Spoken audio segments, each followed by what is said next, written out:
Kicking It with Ken is sponsored by AE Door and Window. You know, we're at the point where some of us get cabin fever, get cooped up in the house, but hey, you can get out. You can discover something right in our backyard. Yeah, whether it's new food, we were just talking about it right now, or just experiences out there. Ken is kicking it this morning in Butler County, and you're at a place that has had a huge renovation. Yes, huge. The Voice of America Museum. I've only seen this place when I do that country concert that happens in the summer. But this, Jack, let's just get to it because we got a lot to talk about. This is actually I don't know which is better now, the museum or the country music concert, well, right? We of course think it's the museum.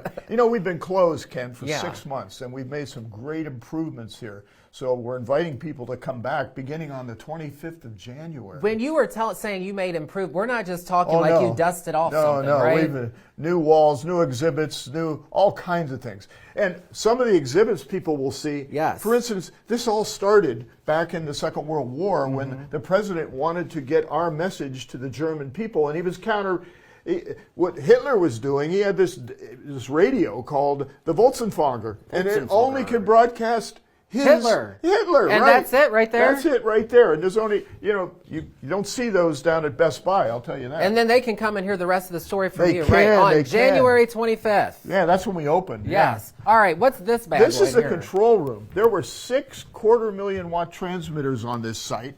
We were able to reach Europe, Africa, and South America. From Westchester? From Westchester, Ohio. Wow. This is the control room. Kind of looks like NASA in Yeah. 1960. But there were 6 quarter-million-watt transmitters. And many people, especially older people like me, I'm ancient, when you used to drive to Dayton, you'd be on I-75 and you'd look to the right as you're going north and you'd see all these lights. Well, that was the antenna farm, which is now... So Entertainment Junction and whatever else. The hospital wasn't there, the Home Depot wasn't there, Cox Road wasn't there. But all of this, 1 square mile of antennas, and they saw the red lights, and it was just unbelievable. Because from this site, this is where people from around the world learned about the United States. That's wild. And this right here, the map kind of shows how it operated back in the 40s. Yeah. Cincinnati, of course, here. That's Washington, D.C. And we would broadcast either to people's radios or to what we call relay stations. And these red lights, now again, this is the way it looked in the 40s. Okay. Voice of America still operates, but of course they use satellites, so they don't need relay stations like this.